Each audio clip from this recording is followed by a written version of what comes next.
just got back from a solo vacation, my first one, and I'm realizing I like living alone. Isn't this wonderful? Welcome back, guys. Thanks for tuning in. Today we're going to review this woman's video. She is married and went for the first time on a solo vacation. While there, she realized that she loves the idea of living as if she was single while being married. So let's go ahead and break down the video and see what we can learn from this. How many of us women are out here still chasing the happily ever after?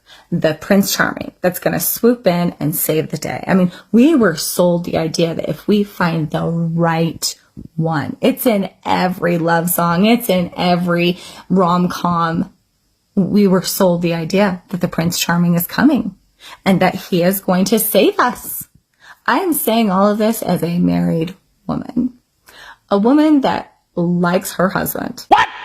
Isn't this wonderful? Let me translate this. I settled for him, which the vast majority of women settle for the men that they have. 70% of the women makes perfect sense why they put in a divorce, because they are with the men that they are not supposed to be with.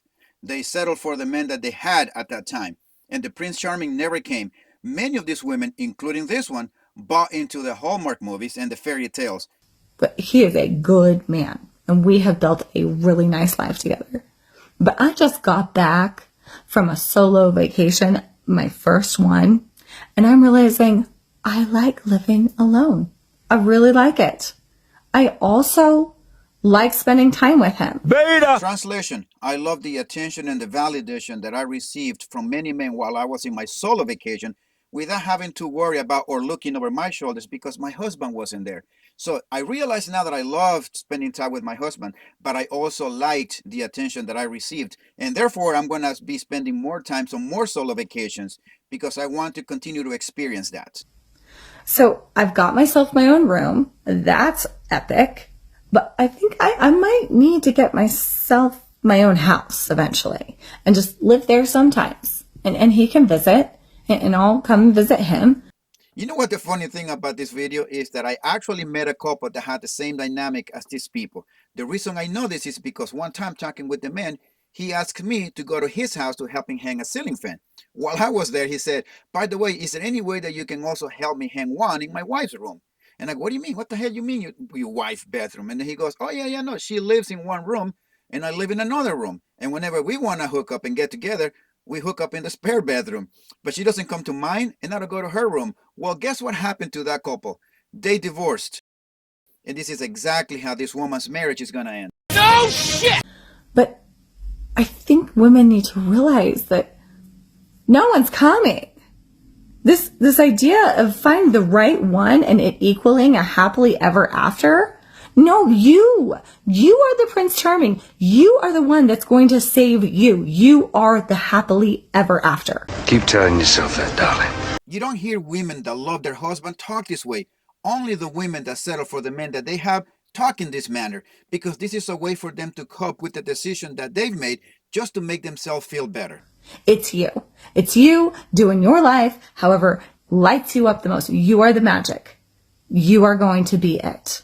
And as long as we think that someone else is the happily ever after, I think we will continually be disappointed. You are the love of your life. I wonder how many loyal, loving, caring, supportive, understanding, trustworthy wives say, I am the love of my life. I marry the guy that I like, not the man that I love. You are the adventure. You are the everything that you have been chasing. It's time for you to spend time with her and fall madly in love with her and watch her life unfold into a happily ever after because of you, not him, because of you. You can still like him and hang out with him, but the answer is you. Well, let me give you my thoughts on this woman's video before we move on to the next one. This is a miserable woman in a miserable marriage, and she is telling other women, whether they are single or not, that they should have their own bathroom, that they should follow in the same footsteps that she is following. In other words, misery loves company. And we all hear this all the time, that this type of women love to have other successful marriages be just as miserable as theirs. And the ones that are with the men that they settled for will be easily persuaded to buy into this dynamic. Like I said, I know someone that did, and unfortunately, or fortunately for that man, he ended that marriage because he realized that it was not going anywhere. Give him a round of applause. Come on, give him a round of applause. So one thing about me is we could be in the middle of texting back and forth 18 times. Then I get busy. You ain't going to hear from me again, probably for 3 to 5 business days, because I got busy, I forgot, I got in the shower, I went to bed, life happens. It's the biggest piece of dog shit that I have ever heard. So it's not that you offended me. It is not that I don't want to talk to you anymore. Life. That's all. That's all it was. 3 to 4 business days without talking? This only works, guys, if the woman is not into the man. And if you happen to be in the talking stages right now and she disappears 3 to 4 days, dump her. Because there's no way in hell in today's society, with everyone having the phone in the palm of their hands 24/7, will not have a minute or two to send you a quick text. Goddamn right.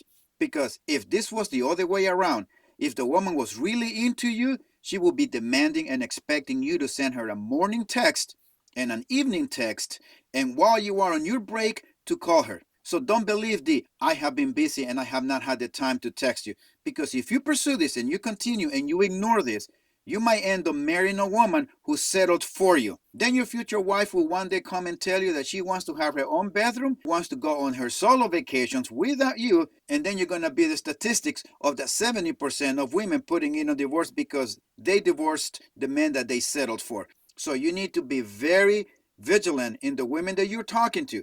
Pay attention to red flags. Listen to the things that she said, but also you need to watch what she does.